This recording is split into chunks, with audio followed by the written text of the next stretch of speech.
Ya, baik Bapak Ibu dan rekan-rekan, selamat pagi, salam sejahtera dan selamat datang di webinar series ke-50 yang diselenggarakan oleh Aprin University bekerja sama dengan Rumah Sakit Manisan, Dr. Sarjito boleh. POI. Dan siapa? Dan Bapak Ibu, kami ucapkan Oh, ya, terima kasih banyak atas keikutsertaan Bapak Ibu dalam webinar boleh kali ngambil dua. ini. Boleh, bertiga juga boleh. Saya Senang sekali kita akan membahas satu topik yang begitu baik untuk kita bisa cermati dan kita bisa cegah sejak dini, Bapak Ibu, dengan tema World Cancer Day, Early Detection, The Key to a Healthier Future. Webinar ini, Bapak Ibu, diadakan dalam rangka memperingati World Cancer Day, dan kanker, seperti kita tahu, Bapak Ibu, merupakan salah satu penyebab kematian utama di dunia.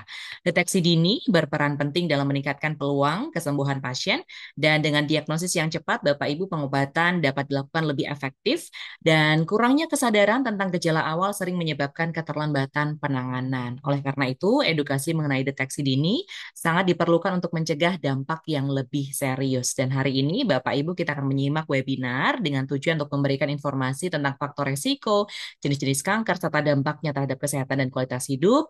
Kemudian kami ingin membuat Bapak Ibu lebih sadar bahwa semakin cepat kanker terdeteksi, semakin besar peluang untuk mendapatkan pengobatan yang efektif dan meningkatkan angka kesembuhan. Juga ingin memberikan pemahaman tentang berbagai metode screening dan pemeriksaan medis yang dapat dilakukan untuk mendeteksi kanker sejak tahap awal. Juga mendorong penerapan gaya hidup sehat Bapak Ibu seperti pola makan seimbang, olahraga teratur, dan menghindari kebiasaan beresiko guna mengurangi kemungkinan terkena kanker. Dan hari ini kita langsung akan berbincang, Bapak Ibu, kita diberikan kesempatan yang begitu istimewa untuk menyimak paparan materi, sekaligus juga nanti dengan sesi diskusi Bapak Ibu yang akan langsung dibawakan oleh narasumber kita yang sudah hadir pada pagi hari ini. Terima kasih banyak sekali. Selamat pagi, Dr. Mardia Suci. Selamat pagi, Mbak Sisil. Apa kabar hari ini, Dokter? Alhamdulillah sehat. Semoga Luar semuanya biasa. yang hadir juga sehat. Amin. Semoga kita semua selalu diberkati dengan kesehatan, dokter ya. Izin untuk membaca terlebih dahulu, dokter. Dokter Mardia Suci Hardianti, PhD, SPPDK Home. Ini lahir di Yogyakarta 28 Januari 1976 dengan saat ini berkantor di Departemen Ilmu Penyakit Dalam RSUP Dr. Sarjito atau Fakultas Kedokteran Universitas Gadjah Mada Yogyakarta. Untuk pendidikan, beliau mengenyam pendidikan dokter umum Fakultas Kedokteran Universitas Diponegoro Semarang, kemudian S3 atau PhD program untuk Molecular Medicine in Hematology Oncology Graduate School of Medicine, Kobe University, Japan, dan dokter spesialis penyakit dalam untuk program pendidikan dokter spesialis 1 Fakultas Kedokteran Universitas Gadjah Mada, dan dokter spesialis konsultan untuk program pendidikan dokter spesialis 2 Fakultas Kedokteran Universitas Gadjah Mada. Untuk riwayat pekerjaan, Bapak Ibu, cukup banyak pengalaman pekerjaan beliau yang pastinya kita semakin yakin bahwa narasumber kita hari ini adalah seorang expert di bidangnya. Di tahun 2006 hingga 2010, beliau bekerja di program pendidikan dokter spesialis 1 Fakultas Kedokteran Universitas Gadjah Mada Yogyakarta. Dan kemudian di tahun 2006 hingga saat ini, Bapak Ibu, beliau bekerja di subbagian hematologi onkologi medik, bagian ilmu penyakit dalam Fakultas Kedokteran Universitas Gadjah Mada Yogyakarta sebagai dosen FKUGM dan anggota SMF bagian ilmu penyakit dalam.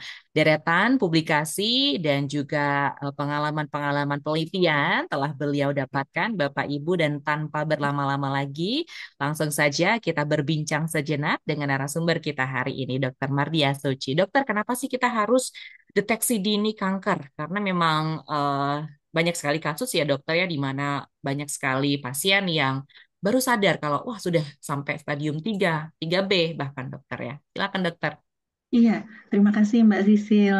Eh, Sangat betul bahwa deteksi dini dan deteksi dini ditambah dengan penanganan yang tepat itu Mm-mm. merupakan kunci dari keberhasilan tata laksana kanker.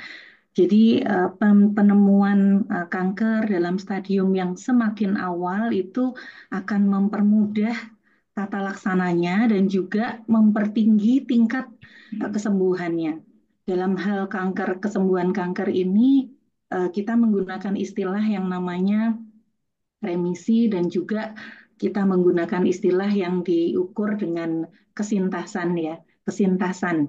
Jadi kenapa stadium ini penting? Karena pada kenyataannya semakin rendah stadium itu angka survival atau angka harapan hidup 5 tahun ke depan itu semakin tinggi. Sebagai ilustrasi, apabila suatu kanker payudara ditemukan dalam stadium 1 atau stadium 2, itu angka kesintasan 5 tahunnya itu mencapai lebih dari 90%. Artinya, kalau pada hari ini saya menjumpai 100 pasien kanker payudara stadium 1 dan 2 dan diobati dengan benar, itu 5 tahun ke depan saya akan masih bertemu dengan lebih dari 90 dari mereka yang sakit pada hari ini.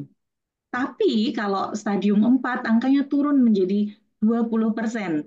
Artinya kalau 100 pasien stadium 4 hari ini saya jumpai, 5 tahun mendatang saya hanya akan menemukan sekitar 20 orang saja. Itu yang membuat mengapa deteksi dini ini menjadi sangat-sangat penting. Ditambah dengan penanganan yang tepat tentunya. Mhm, mhm.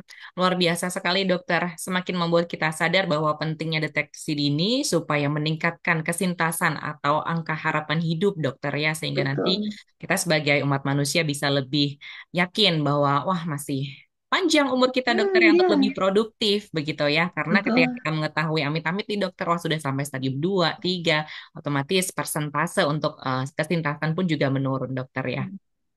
Iya.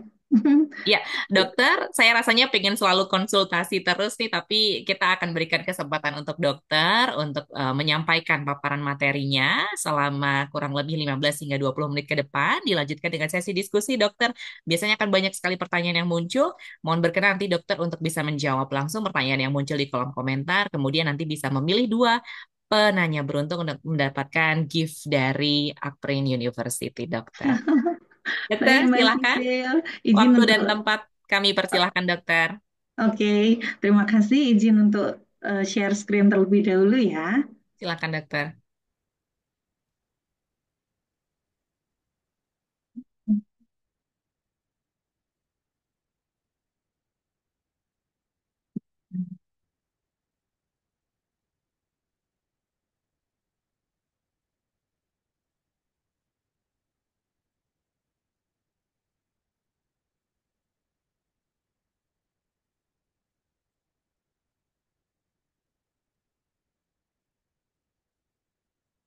Nah, sudah kelihatan Mbak Sisil?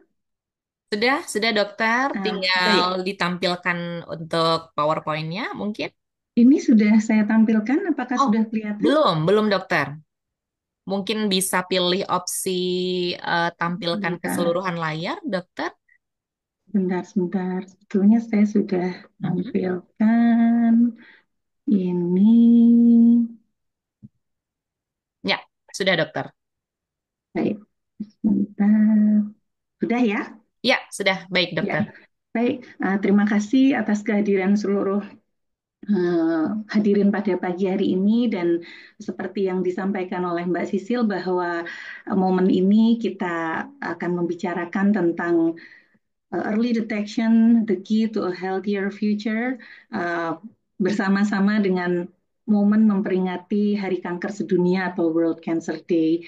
Beberapa yang ingin saya sampaikan pada kesempatan ini ada 8 poin. Mulai dari yang pertama adalah apakah itu World Cancer Day?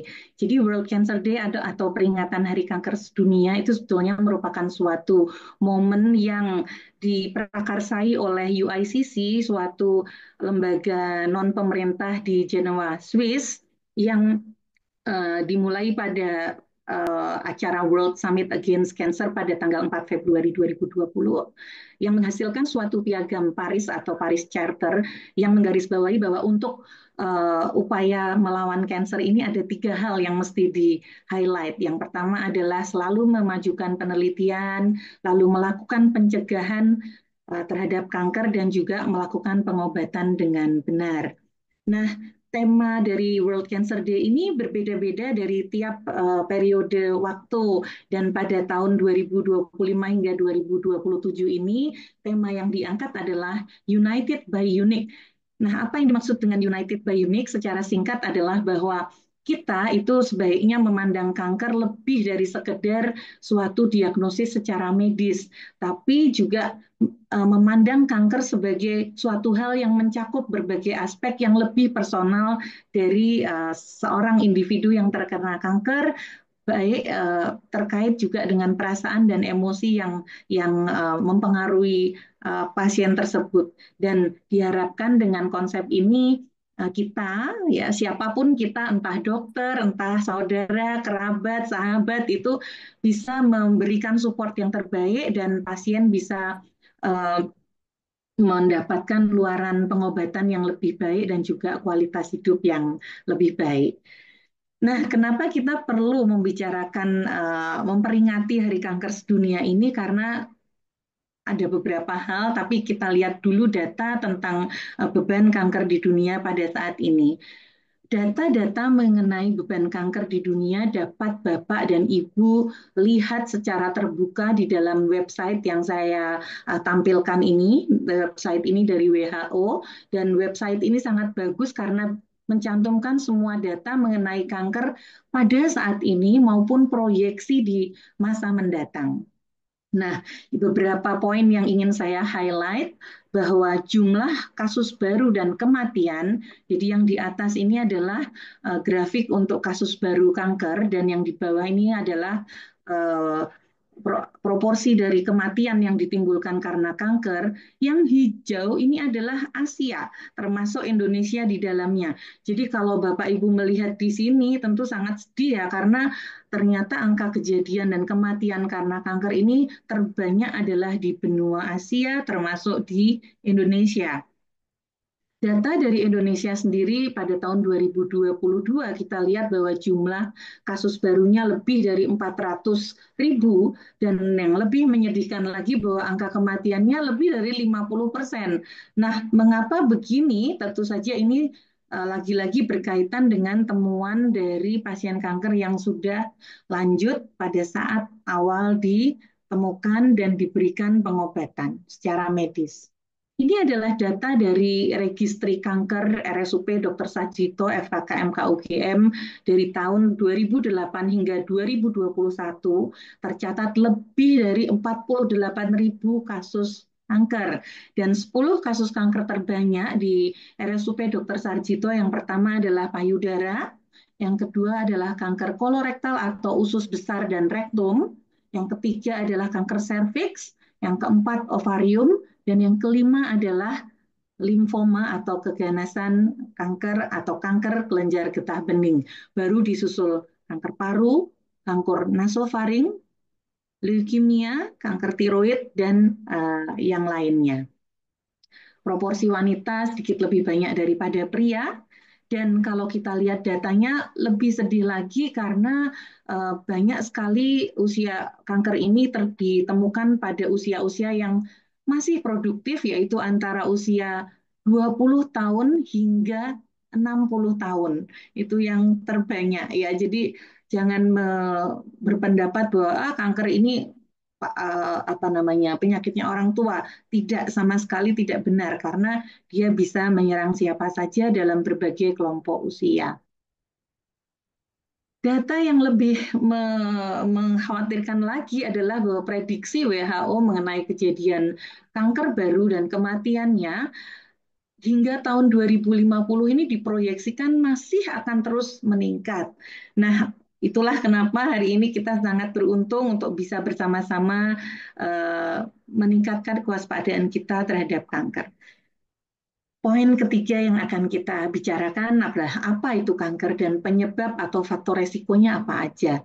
Jadi secara singkat bisa dijelaskan bahwa sebetulnya kanker itu adalah suatu kondisi yang terjadi akibat perkembangan dari sel tubuh yang tidak bisa dikendalikan atau uncontrolled. Jadi kalau pada kondisi normal itu sel tubuh akan mempunyai waktu kapan bertumbuh dan kapan dia akan berhenti serta kapan dia mesti mati. Tapi kalau sel kanker ini dia akan bertumbuh terus tanpa tanpa batas gitu ya, sehingga akan menimbulkan suatu benjolan pada umumnya, kecuali pada kanker darah. Kanker darah itu manifestasinya ya sel darah yang berlebih-lebihan.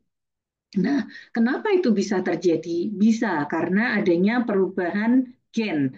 Kalau Bapak Ibu lihat pada gambar kartun ini secara sederhana, gen itu terletak di dalam kromosom ya. Kromosom itu gen terletak di dalam kromosom, kromosom itu letaknya di dalam inti sel. Dan sel inilah yang membentuk tubuh kita yang menjadi sebesar ini ya, karena sel yang sama berkelompok membentuk jaringan, lalu jaringan membentuk organ, dan organ membentuk tubuh kita. Nah, kalau ada gen yang berubah itu bisa menyebabkan kanker. Nah, tentu tidak semua gen-gen apa saja yang potensi apabila dia berubah itu dapat berkaitan dengan kanker adalah gen-gen yang utama fungsinya untuk mengatur pertumbuhan sel.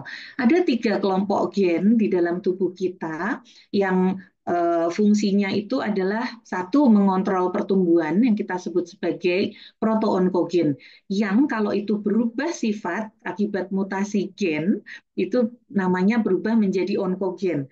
Nah, kalau dia berubah maka sel itu akan tumbuh tumbuh tumbuh tumbuh tumbuh terus dan nggak akan berselesai-selesai. Yang kedua adalah kelompok gen yang masuk di dalam tumor supresor gen. Nah, ini adalah normalnya dia berfungsi gen ini untuk menghentikan pertumbuhan. Jadi misalnya sel kulit itu sudah tumbuh bagus, stop, nggak usah tumbuh lagi gitu. Tapi kalau gen ini berubah fungsinya, maka stop control ini juga akan berhenti. Akibatnya uh, pertumbuhan sel tidak akan terkontrol. Dan yang ketiga adalah apabila ada perubahan pada gen-gen yang masuk ke dalam DNA repair gene. Jadi Bapak Ibu dalam kondisi yang normal itu sel tubuh kalau dia mengalami pembelahan itu ada ada kontrolnya. Kalau dia salah gitu ya, ada salah kesalahan di dalam misalnya anaknya menjadi tidak mirip dengan sel induknya gitu, itu ada kontrol yang dilakukan oleh DNA repair gene ini. Namun sekali lagi kalau gen-gen yang ada di dalam kelompok ini berubah fungsinya, maka sel anak itu menjadi sel turunannya itu menjadi berubah sifatnya dari sel induknya. Nah, kalau perubahan ini terdapat pada gen-gen di tiga kelompok gen ini, maka disitulah bisa kemudian memicu terjadinya kanker.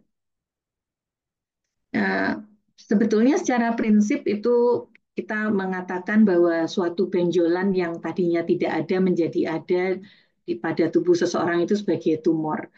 Ya, namun kalau tumor ini mempunyai kemampuan tambahan untuk bermetastasis atau berpindah ke organ tubuh yang lain, misalnya tadinya benjolannya hanya di satu tempat ya, misalnya katakan di payudara. Benjolan di payudara itu tidak selalu kanker ya. Sebagian besar justru itu tumor jinak ya, tumor jinak.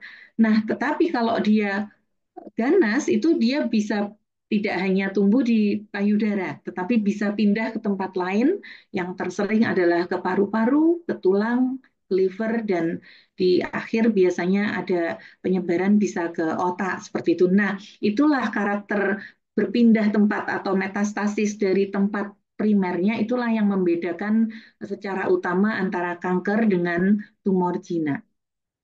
Faktor-faktor resiko apa saja yang menyebabkan seorang dapat mengalami kanker?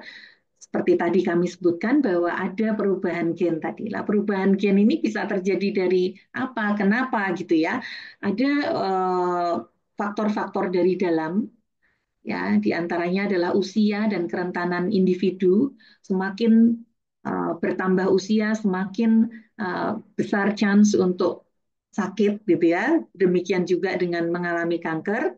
Dan kerentanan individu ini maksudnya adalah kalau di dalam riwayat keluarga yang masih ada satu apa ya pedigree gitu atau ada hubungan darah entah itu orang tua, saudara sekandung, tante, bude atau eyang gitu ya. Nah, itu eh, seorang individu akan punya chance yang lebih besar dibanding yang tidak ada riwayat keluarga. Namun faktor dari dalam ini besarannya hanya sekitar 5 sampai 10% untuk mempengaruhi terjadinya kanker. Sisanya adalah faktor-faktor dari luar. Faktor dari luar ini ada lingkungan secara fisik, ya, lingkungan secara kimia, lingkungan secara eh, fisik ini misalnya paparan dari ultraviolet yang tiap hari kita dapatkan itu bisa mengubah gen ya, menyebabkan mutasi gen. Lalu secara kimia misalnya paparan asap rokok, zat-zat karsinogenik yang kita hirup, lalu kita nggak sengaja masuk di dalam makanan dan minuman kita yang sehari-hari seperti itu juga bisa menyebabkan mutasi gen.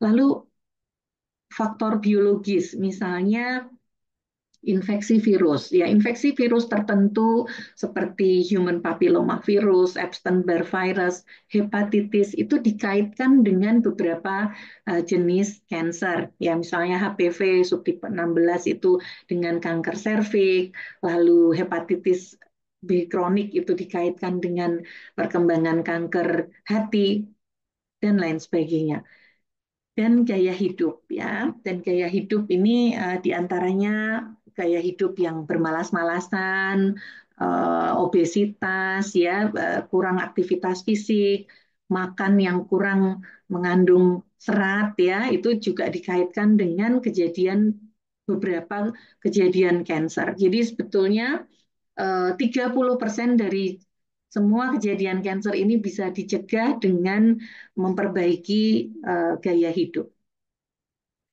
Nah, kalau Bapak Ibu mencari di Google gejala dan tanda kanker dalam gambar gitu ya, ini saya coba, maka akan sangat banyak sekali yang kita dapatkan berbagai leaflet yang menginformasikan gejala dan tanda kanker yang beragam-ragam ya, tergantung dari jenis kanker apa. Dan saya kira ini nanti Bapak dan Ibu bisa melihat googling gitu ya, banyak sekali informasi yang dikeluarkan oleh Kementerian Kesehatan yang dapat membantu kewaspadaan kita terhadap kanker.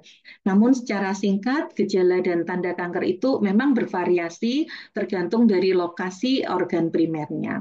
Namun ada beberapa gejala yang umum, misalnya adanya benjolan, lalu yang bertambah dengan besar dengan cepat misalnya, ya ataupun dia bisa bertambahnya nggak cepat gitu ya, tapi ada gejala-gejala lain yang dirasakan, misalnya cepat capek dan lain sebagainya. Lalu batuk atau sesak yang nggak sembuh-sembuh, itu juga perlu mendapatkan kewaspadaan. Perubahan pola BAB ataupun BAK itu juga nggak boleh disepelekan. Kalau yang tadinya gampang setiap hari sekali gitu kok jadi sulit atau dalam tiap hari malah frekuensinya berlebihan gitu, itu juga harus diwaspadai. Apalagi bila terjadi dalam durasi waktu yang berkepanjangan gitu ya, jangan dianggap ringan. Nyeri perut yang terus berulang, nggak jelas gitu ya, hilang timbul, itu juga harus diwaspadai.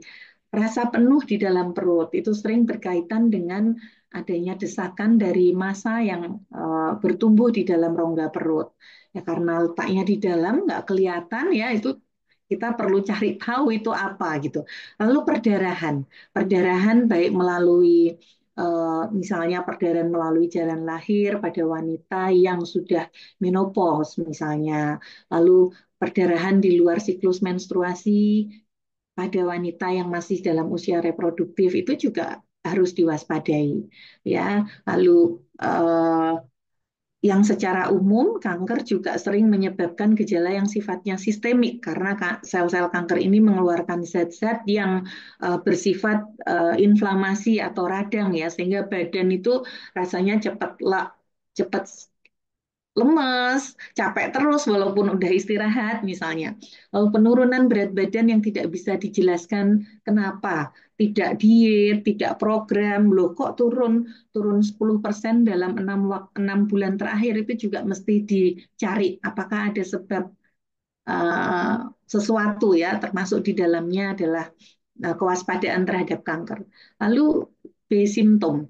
B simptom yang ditandai dengan demam, demam nggak jelas ya, keringat pada malam hari dan penurunan berat badan, ini juga merupakan hal yang perlu diwaspadai yang terutama berkaitan dengan kanker darah dan kanker kelenjar getah bening.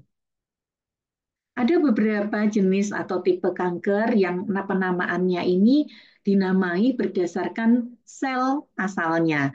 Yang paling umum itu adalah karsinoma. Jadi karsinoma itu kalau orang orang Indonesia nyebutnya kanker itu sebetulnya adalah karsinoma. Dan karsinoma ini memang jenis 90% kanker adalah karsinoma karena dia berasal dari sel epitel atau sel pelapis dari bagian dalam suatu organ atau kelenjar. Jadi misalnya kita menyebut karsinoma payudara, karsinoma paru, karsinoma prostat, karsinoma kolorektal dan karsinoma nasofaring atau kanker itu asalnya adalah yang dari sel epitel atau lapisan dalam suatu organ atau kelenjar. Yang lain sarkoma. Sarkoma itu adalah sebutan untuk kanker dari jaringan ikat atau penyangga. Biasanya yang terlibat adalah tulang dan sendi, ya tulang, sendi dan beberapa jaringan seperti pembuluh darah dan saraf ini kita sebut sarkoma. Lalu leukemia, leukemia atau kanker darah ya biasanya karena eh, produksi yang berlebih-lebihan dari sel darah putih biasanya seperti itu dan gejala yang ditimbulkan adalah karena darah putihnya berlebihan maka kekebalan tubuhnya menurun ya karena meskipun berlebih-lebihan darah putih ini fungsinya untuk kekebalan tubuh tetapi fungsinya nggak normal gitu jadi justru pasien ini akan sering infeksi lalu karena putihnya berlebihan maka yang merahnya menjadi turun sehingga pasien akan pucat, anemia, kekurangan karena kekurangan sel darah merah ya. Dan trombositopenia atau trombositnya menjadi juga turun sehingga pasien cenderung mengalami perdarahan. Lalu limfoma. Limfoma adalah kanker kelenjar getah bening, biasanya ditandai dengan benjolan di kelenjar getah bening. Di kelenjar getah bening itu suatu struktur yang normal, semua kita punya karena fungsinya adalah untuk pertahanan tubuh, tapi ada beberapa terminal yang banyak, misalnya di leher, di ketiak, di dalam rongga dada, di dalam perut, di selangkangan. Nah itu kalau membesar dan membesar, apalagi di beberapa tempat dan juga dalam durasi yang uh, tidak wajar ya, misalnya lebih dari 1 minggu, kita juga harus pastikan itu apa. Yang lain-lain masih banyak, misalnya kanker kulit, lalu kanker dari organ reproduksi, namun itu lebih jarang. Nah, di sini kita sampai poin kepada pentingnya deteksi dini kanker. Tadi saya sudah menyampaikan sedikit di awal, kenapa penemuan stadium lebih awal ini sangat-sangat penting, karena contoh ini ya, ilustrasi bahwa pada kanker payudara, kalau ditemukan dalam stadium 0 sampai 2 itu dan ditangani dengan benar tentunya dalam 5 tahun ke depan kita masih akan mendapatkan kesintasan hidup lebih dari 90% ya. Tapi kalau sudah stadium 3 kesintasan hidup 5 tahunnya menjadi menurun sekitar 50% dan kalau stadium 4 hanya sekitar 20%. Begitu juga dengan kanker kolorektal atau usus besar, kalau masih terlokalisir stadium awal, itu angka kesembuhan 5 tahunnya mencapai 90%.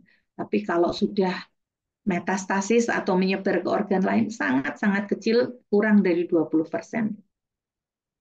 Nah, sebetulnya kita mempunyai kesempatan yang panjang untuk melakukan deteksi dini. Ini saya sampaikan ilustrasi kenapa saya bilang kesempatan ya, karena sebagai ilustrasi perkembangan kanker kolorektal ini misalnya untuk kolon yang sehat hingga menjadi cancer itu sebetulnya butuh waktu yang cukup panjang. Ya, 10 tahun lebih ya. Sehingga sebetulnya dalam masa itu kalau kita melakukan deteksi dini, maka kita bisa mendapatkan stadium yang lebih awal, yang penanganannya jauh lebih uh, sederhana dan keberhasilan terapinya jauh lebih besar. Nah, screening dan deteksi dini ini sedikit berbeda. Kalau screening ini dilakukan pada populasi yang lebih umum dan tidak bergejala, tujuannya untuk mengidentifikasi seseorang dengan resiko yang tinggi, tapi gejalanya belum ada hingga ditemukan seseorang. Ya tentunya dalam jumlah yang lebih banyak ketemunya lebih sedikit. Tetapi kalau deteksi dini ini dilakukan pada populasi yang memang sudah mempunyai gejala. Harapannya didapatkan lebih awal, ya, didapatkan penyakit itu lebih awal. Ini adalah contoh untuk hal yang bisa dilakukan untuk screening dan deteksi dini pada kanker payudara. Mulai dari pemeriksaan payudara sendiri atau sadari yang bisa dilakukan oleh mbak-mbak dan ibu-ibu pada kurang lebih 2 minggu sebelum menstruasi, ya, jadi atau 2 minggu setelah menstruasi gitu. Jangan pada akan saat menstruasi karena konsistensi payudara itu berubah-ubah, ya. Jadi kalau mau mens dilakukan itu akan tidak baik karena konsistensinya lebih padat. Jadi sadari ini dilakukan cukup simpel, meraba payudara dengan rata, ya, berdiri di permukaan cermin melihat ada atau tidak perubahan dari bentuk payudara, ada tarikan, ada benjolan ataukah tidak. Nah, yang pemeriksaan berikutnya, kalau curiga ada sesuatu, cepat-cepat ke dokter supaya dilakukan pemeriksaan secara klinis. Dokter kemudian apabila menemukan sesuatu akan menambah pemeriksaan ultrasonografi dan mamografi. Ya, mamografi biasanya dilakukan pada wanita yang usianya lebih dari 40 tahun. Kalau USG untuk yang di bawah 40 tahun. Dan apabila ditemukan sesuatu per USG bisa dikombinasikan dengan mamografi. Ini semua ada fasilitas ini di RSUP Dr. Sarjito. Untuk screening kanker usus besar, eh, selain riwayat keluarga, lalu pemeriksaan feses, ya, pemeriksaan feses untuk ada tidaknya darah samar pada feses, itu juga dilakukan gold standarnya dengan kolonoskopi, ya, dengan suatu kamera, ya, yang kamera panjang seperti ini yang di ujungnya itu ada lensa, ada lampunya dan untuk melihat apakah ada benjolan di dinding usus ini, ya. Dan seandainya ada, nanti dokter akan mengambil sedikit untuk dilakukan pemeriksaan patologi. Nah, Bapak Ibu, saya juga ingin menginformasikan bahwa ada aplikasi simple, Oncodoc namanya. Nanti Bapak Ibu bisa install di handphone Bapak Ibu masing-masing. Dan ini dikeluarkan oleh Perhimpunan Hematologi Onkologi Medik Indonesia dari Semarang, cabang Semarang, tetapi kita bisa mengakses secara bebas. Dan aplikasi ini sangat praktis karena meliputi berbagai macam deteksi dini untuk berbagai macam jenis kanker. Nanti Bapak Ibu akan diarahkan, ada beberapa pertanyaan yang mesti dijawab, dan ini akan mengklasifikasikan apakah kita mempunyai resiko rendah, sedang, ataukah tinggi. Dan apabila sedang atau tinggi, nanti rekomendasi apa yang dianjurkan, screening apa yang dianjurkan untuk kita lakukan, kita bisa kerjakan. Saya juga sudah mencoba, nanti Bapak Ibu bisa mencoba sendiri. Yang dua topik berikutnya, yang ketujuh ini adalah prinsip terapi kanker. Tadi saya sampaikan bahwa deteksi dini itu penting, menemukan sedini mungkin itu penting. Namun apabila sudah ditemukan, hal yang berikutnya sangat juga penting adalah tata laksana yang betul gitu. Kalau sudah ditemukan tapi kemudian lari kemana-mana ke tempat yang tidak secara medis gitu, itu juga malah memperlama waktu, memberikan waktu untuk kanker itu berkembang. Ya, jadi dilakukan secara benar gitu. Nah, apa prinsip dari terapi kanker yang benar itu ada kontrol lokal dan kontrol sistemik. Kontrol lokal itu adalah, ya, kalau ada benjolan pada prinsipnya selain kanker kelenjar getah bening, ya, kalau kanker kelenjar getah bening itu masuknya kan ke kanker darah itu tidak apa, bukan dengan operasi, tapi hanya dengan mengambil sampel kemudian dengan terapi yang sifatnya sistemik atau didapatkan untuk seluruh tubuh. Nah, tapi kontrol lokal yang operasi ini adalah untuk tumor-tumor padat selain kanker kelenjar getah bening, misalnya kanker payudara, kanker usus, nasofaring, semuanya lah. Kalau masih bisa diambil, diambil, ya, operasi. Namun apabila sudah tidak bisa diambil karena ukurannya sangat besar, maka dokter akan berusaha mengecilkan terlebih dahulu. Kalau sudah kecil, baru dioperasi. Intinya seperti itu. Lalu radioterapi. Radioterapi ini juga merupakan kontrol lokal untuk kanker. Tujuannya adalah untuk mencegah kekambuhan kanker di tempat yang sama atau di lokasi yang berdekatan dengan kanker primer yang pertama kali muncul. Yang kedua adalah kontrol sistemik. Jadi benjolan kalau sudah diambil, kalau itu memang diperlukan, maka dilanjutkan dengan terapi sistemik. Kenapa disebut terapi sistemik? Karena prinsipnya obat itu diberikan melalui entah melalui oral ya, melalui mulut atau melalui aliran darah secara intravena, tapi prinsipnya mengenai seluruh bagian tubuh. Tujuannya apa? Tujuannya untuk mencegah kekambuhan kanker di kemudian hari, ya karena eh, karena kemungkinan bahwa sel kanker itu meskipun sudah dioperasi, tapi benjolannya sudah dioperasi, tetapi benih atau sel kanker yang sudah menyebar itu kan tidak terlihat ya. Jadi itulah tujuan dari diberikannya terapi sistemik setelah operasi dilakukan gitu. Namun terapi sistemik ini juga seperti kami sampaikan tadi bisa diberikan di awal. Seandainya benjolan itu ditemukan dalam kondisi yang sudah cukup besar sehingga dokter bedah kesulitan untuk mengangkatnya dan ini terapi sistemiknya untuk mengecilkan terlebih dahulu. Seperti itu. Terapi sistemik macamnya banyak. Bapak Ibu mungkin sudah sering mendengar kemoterapi termasuk di dalamnya, lalu terapi hormonal dan juga imunoterapi. Di luar itu tentu terapi suportif yang diperlukan oleh pasien yang sedang menjalani terapi juga kita berikan, apakah itu suportif untuk efek samping yang muncul karena kanker, lalu efek yang muncul karena kanker itu sendiri ya, serta dukungan-dukungan psikososial. Kita juga masih tetap memfollow up pasien yang sudah sembuh, sudah selesai treatment cancer dan dinyatakan remisi untuk diikuti hingga 5 tahun ke depan dan selanjutnya untuk tetap kita follow up. Nah, menata laksanaan kanker dengan baik dan benar itu tentunya tidak bisa dilakukan oleh satu orang dokter, tetapi oleh suatu tim multidisiplin. Demikian juga kami, saya secara individu tidak bisa berdiri sendiri, saya didampingi oleh sejawat dari bedah onkologi, dari patologi anatomi, dari radiodiagnostik, dari radioterapi, dari ahli penyakit dalam lain, dan juga oleh perawat-perawat onkologi serta perawat-perawat di bidang onkologi dan juga tim yang mendukung seorang pasien di dalam menjalani pengobatan kanker. Ini kita sebut sebagai tim multidisiplin. Di RSUP Dr. Sarjito kami terbiasa untuk menangani kanker secara keroyokan atau secara multidisiplin ini. Tujuannya adalah untuk menghasilkan keluaran yang terbaik bagi pasien.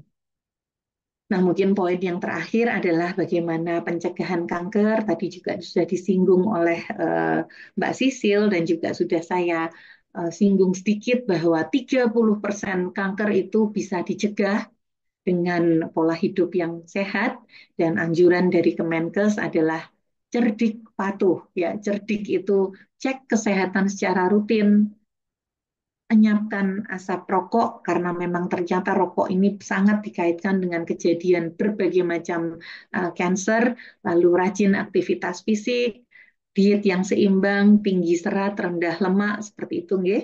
Lalu istirahat yang cukup karena istirahat yang cukup juga akan memperbaiki daya tahan tubuh dan cancer yang dianggap sebagai benda asing oleh tubuh tentu akan berusaha diusir ya sama tubuh kita sendiri tentunya dengan daya tahan tubuh yang baik dan mengelola stres.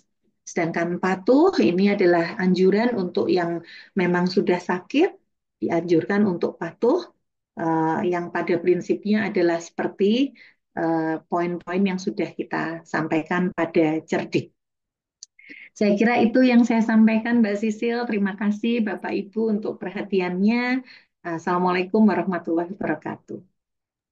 Waalaikumsalam warahmatullahi wabarakatuh. Kita berikan reaction tepuk tangan yang meriah, Bapak Ibu, untuk Dokter Mardia Suci yang sudah berkenan memberikan informasi yang begitu edukatif dan juga menyemangati kita semua, Bapak Ibu, dan juga rekan-rekan dalam menyongsong kehidupan yang lebih sehat, Dokter ya. Dan tadi jika menyimak paparan dokter dari awal hingga akhir, banyak sekali informasi yang kita bisa dapatkan termasuk tentang ketika muncul gejala-gejala yang mungkin mencurigakan langsung saja bisa pergi ke dokter, pergi ke rumah sakit untuk melakukan deteksi dini.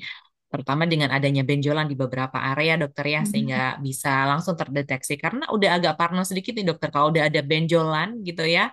Cuman kadang juga ada beberapa yang kasus-kasus di mana itu hanya ketika saat infeksi saja muncul, kemudian akan hilang begitu dokter Mhm. ya. Mhm. Ada banyak sekali pertanyaan, dokter. Saya ingin membacakan beberapa pertanyaan, namun karena Ya, keterbatasan waktu, Bapak Ibu tidak semua pertanyaan kita bisa bacakan dan kami pilih pertanyaan yang bersifat konsultasi begitu ya. Untuk pertanyaan dari Ibu Lulu, dokter apa sih perbedaan antara kanker yang disebabkan oleh faktor genetik dan yang disebabkan oleh hal lainnya? Dan kanker sekarang ini semakin banyak menyerang usia lebih muda. Penyebab utamanya apa nih, dokter? ya, terima kasih. Saya akan coba jawab semua pertanyaan dengan singkat dan jelas ya, Ya. karena pertanyaan banyak. Nah, terima kasih Bu Lulu. Untuk cancer sendiri, kalau itu yang muncul karena faktor genetik ataukah faktor, maksudnya keturunan ya, eh, masyarakat itu sering salah mengartikan kata-kata genetik. Sebetulnya yang dikatakan genetik itu adalah bahwa kanker adalah penyakit genetik itu tidak selalu kanker adalah penyakit keturunan. Tetapi kanker adalah penyakit genetik itu adalah kanker itu terjadi karena adanya perubahan gen. Nah, perubahan gen itu 90% sampai 95% justru terjadi karena didapat ya semasa seorang itu hidup gitu. Itu gen itu berubah gitu. Jadi kenapa dia nggak sakit kanker sejak kecil, tapi pada usia tertentu gitu. Jadi jangan diartikan bahwa kanker adalah penyakit genetik itu artinya adalah keturunan, bukan gitu ya. Dan pengaruh faktor keturunan ini hanya sekitar 5 sampai 10%. Jadi sangat sangat kecil dibandingkan yang perubahan gen yang akibat didapat selama seseorang itu hidup. Nah, kanker yang terjadi seperti tadi kami sampaikan bahwa kanker itu terjadi karena mutasi genetik dan mutasi genetik ini uh, apa namanya harus terjadi pada beberapa gen tidak hanya satu gen gitu.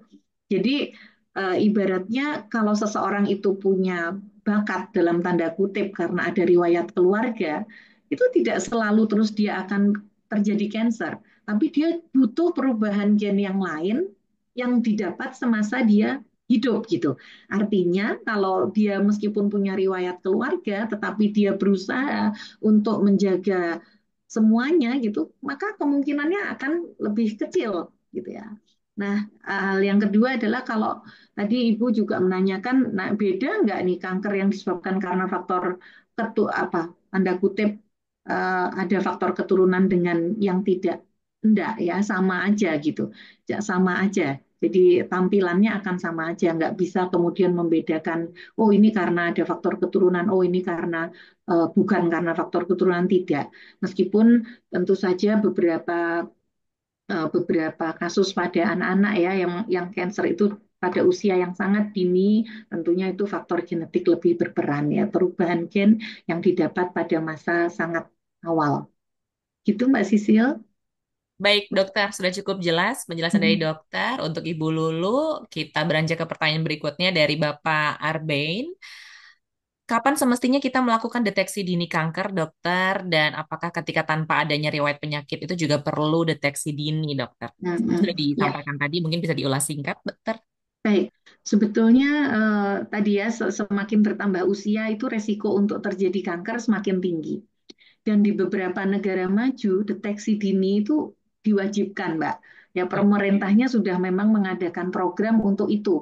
Artinya kalau nggak melakukan didenda gitu ya. Mhm. Misalnya, misalnya di negara-negara di Belanda misalnya, kalau udah umur 40 tahun ke atas kok nggak screening kanker mame, itu kalau nggak melakukan bisa didenda gitu. Di Kanada misalnya, itu kalau tidak melakukan screening untuk kanker usus, usianya udah 50 tahun ke atas, kena denda gitu. Jadi karena konsepnya adalah screening. Screening itu untuk populasi, ya. Nah, tadi balik ke pertanyaannya ini, kalau apakah kalau tidak ada gejala tetap dilakukan? Pada prinsipnya sebetulnya eh,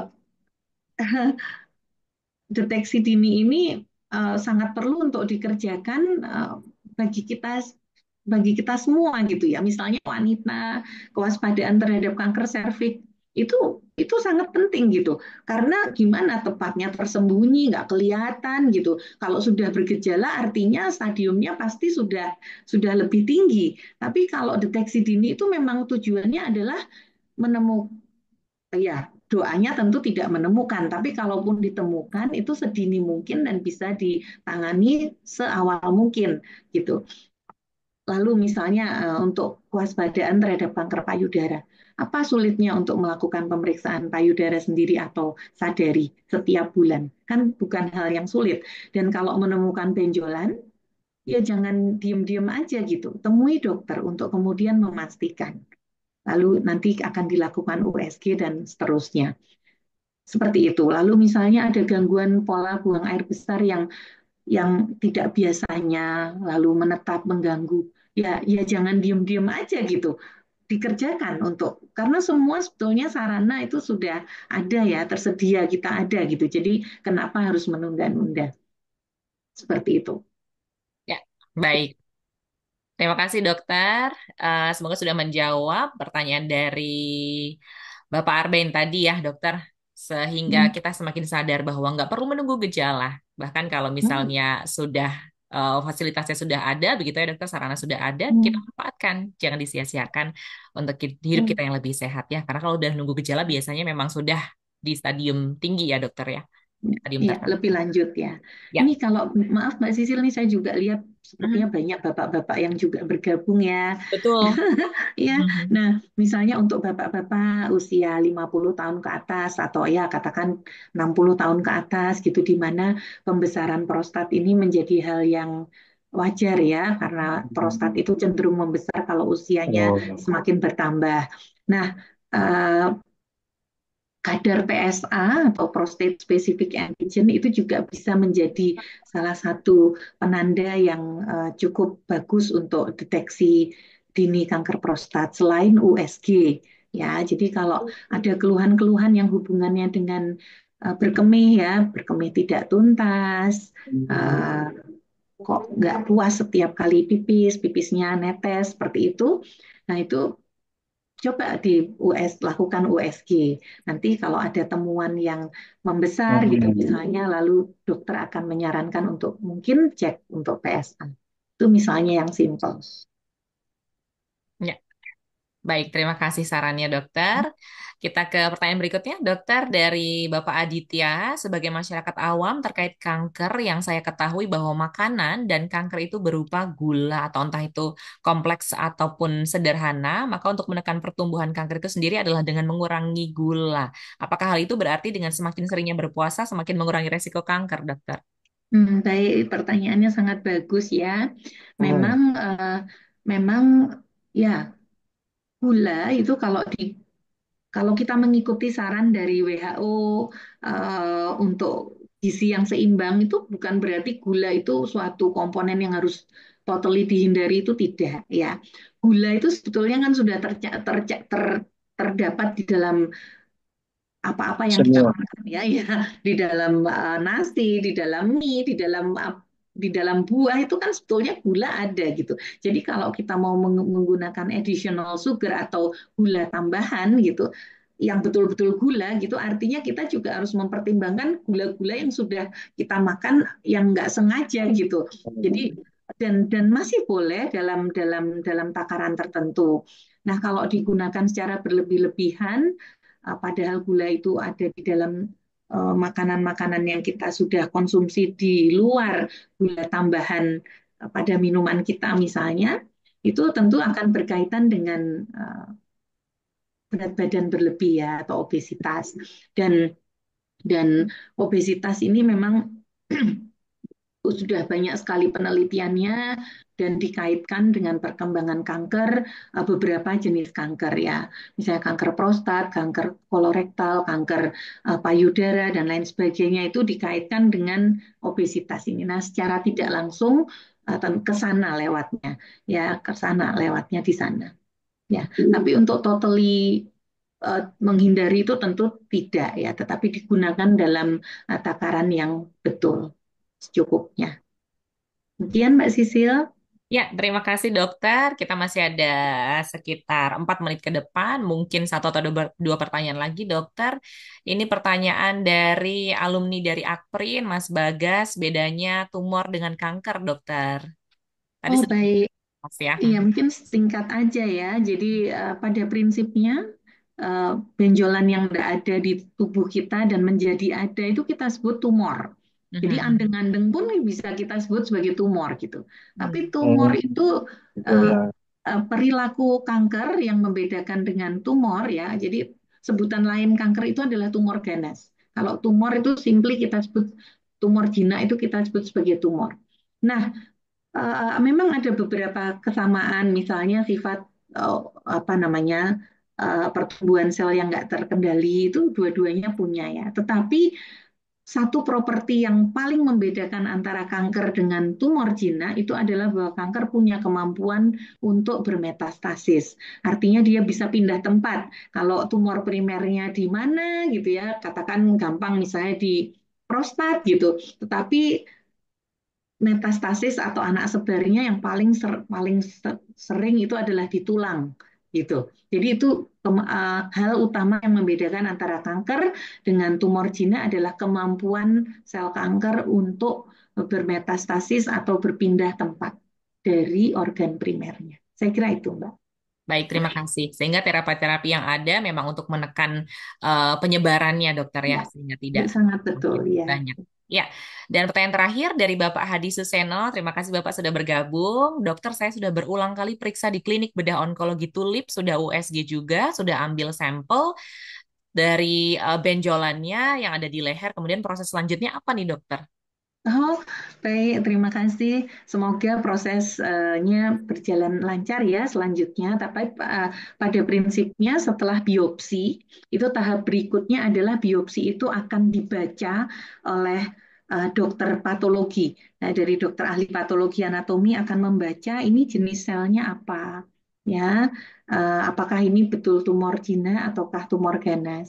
Seandainya tumor ganas, itu asal selnya dari mana.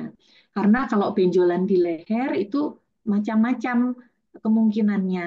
Apakah satu ya tumor jinak bisa aja eh, kelenjar getah bening yang membesar karena infeksi itu bisa aja. Ya, lalu nomor dua, apakah itu memang suatu tumor primer dari kelenjar getah bening yang kita sebut limfoma. Bisa juga kelenjar getah bening yang membesar itu adalah anak sebar dari tumor primer yang lain, yang sering misalnya apakah ada di nasofaring atau dari tempat yang lain seperti itu. Jadi tahap berikutnya adalah konfirmasi patologi dari ahli patologi anatomi. Seperti itu. Ya, baik. Terima kasih dokter penjelasannya sehingga Bapak Hadi mungkin bisa dihimbau untuk kembali ke rumah sakit bertemu dengan dokter untuk konfirmasi hasilnya Bapak ya. Sehat selalu Bapak. Terima kasih banyak dokter sudah berkenan menjawab pertanyaan-pertanyaan yang muncul di webinar kali ini. Mohon maaf sekali Bapak, Ibu dan rekan-rekan tidak semua pertanyaan bisa kami bacakan karena juga kita dibatasi oleh waktu. Dokter berkenan memilih dua penanya beruntung. Dokter mohon berkenan bisa meninjau di kolom komentar baik yang Waduh, sudah dibacakan maupun yang belum, dokter berkenan memilih dua orang untuk oh, mendapatkan e-money dari Akron University. oh iya ya, mungkin mungkin pertanyaannya mungkin yang nomor satu saya pilih penanya terakhir tadi ini deh, Bapak. Bapak Hadi, Mbak ya, yang masih menunggu ini ya, ya. eh, semoga dikaruniai kelancaran, kemudahan ya. Lalu Amin. penanya kedua, aduh, mungkin yang penanya pertama tadi ya Ibu Lulu ya. Oh ya baik, Ibu Lulu. Mm-mm. Iya, selamat untuk Pak Hadi dan Ibu Lulu berkenan nanti mengisi presensi sehingga nanti kami bisa menghubungi Pak Hadi dan juga Bu Lulu. Kalau Pak Hadi saya sudah punya nomornya, nanti saya WA Pak Hadi ya untuk mendapatkan imani dari Akron University. Dokter, terima kasih banyak. Sami-sami. Hormat sekali untuk dokter sudah memberikan banyak sekali insight, motivasi, dan mengingatkan kita semuanya untuk menjaga pola hidup sehat, untuk menghindari dari penyakit berbahaya seperti kanker, kemudian menyampaikan prosedurnya, bagaimana jika kita mengalami gejala-gejala seperti yang sudah disebutkan tadi dokter. Dan yang paling penting adalah kita semua hari ini memiliki semangat yang sama untuk semakin hidup lebih sehat lagi. Ya. Closing statement, dokter, sebelum kita menutup webinar kali ini, silahkan. Ya, eh, terima kasih Mbak Sisil dan terima kasih kepada semua hadirin yang sudah mengikuti acara ini. Saya kira yang perlu kita garis bawahi adalah kewaspadaan terhadap kanker itu sangat-sangat utama ya, dan apabila menemukan sesuatu keluhan dan khawatir bahwa itu berkaitan dengan kanker, jangan takut ya, jangan takut. eh, Jangan lari, tetapi kita justru mendekat dan berusaha membuktikan, mencari tahu apakah iya atau tidak. Dan apabila dan tentu saja yang kedua, pencegahan itu menjadi kata kunci yang terbaik bagi kita semua yang insya Allah masih diberikan kesehatan gitu ya. Jadi dengan pola hidup yang sehat, berusaha untuk tetap melakukan aktivitas dengan cukup ya, dengan baik, lalu memilih makanan yang sehat misalnya, lalu istirahat dengan cukup, itu menjadi hal yang terbaik untuk kita semua dalam hal pencegahan kanker. Luar biasa sekali kita selalu diingatkan oleh dokter. Terima kasih banyak dokter. Terima kasih Sama-sama, dokter. Inji, sami-sami. Terima kasih banyak kita abadikan momen kita hari ini. Dokter berkenan untuk menyalakan kamera Bapak Ibu. Kita ambil foto sejenak. Saya akan ambil dua kali karena ada dua slide di sini. Wah, terima kasih banyak Pak Zen, Ibu Sandra, Pak Agus, Pak Zaidan, kemudian Bapak Nugroho, Pak Girman. Semuanya bergabung hari ini. Terima kasih banyak. Saya ambil sesi foto pertama untuk slide yang pertama. Bapak Ibu 3, 2, 1. Ya, kayaknya sudah nyala. Oh ya, belum ya untuk yang slide kedua. Mungkin bisa menyalakan kamera. Pak Dery, kita ambil foto bersama Ibu Juwita. 3, 2, 1. Baik, luar biasa sekali webinar kita hari ini. Bapak Ibu sangat-sangat menginspirasi dan juga menyemangati kita semua untuk menjalani pola hidup lebih sehat, terhindar dari cancer ya Bapak Ibu. Dan teriring doa untuk Bapak Ibu semuanya, semoga kita selalu diberikan kesehatan, semangat dalam menjalani hidup, dan memiliki usia yang lebih panjang. Dokter, sekali lagi terima kasih banyak. Salam sehat selalu untuk dokter. Semangat berkarya untuk hari ini, dokter. Pasti pasien-pasien sudah menunggu ya Ya, untuk makasih berkonsultasi Mbak dengan. Sisil. Ya. Terima kasih banyak dokter sekali lagi juga Bapak Ibu yang sudah bergabung di webinar volume ke-50 kali ini. Merupakan webinar terakhir penutup hari ini dokter untuk rangkaian Oh, hingga ke-50 webinar series Akron University. Kita berjumpa di webinar berikutnya yang akan dijalankan setiap bulannya. Dokter, terima kasih banyak sekali lagi. sukses Saya selalu izin Mbak untuk Sisil. menutup acara hari ini. Saya Cecilia Endah pamit undur diri. Selamat siang, salam sejahtera untuk kita semua Bapak Ibu. Sampai jumpa. Terima Mbak kasih. Sisil. Assalamualaikum. Waalaikumsalam Ya, warahmatullahi wabarakatuh. terima Terima kasih, kasih. dokter.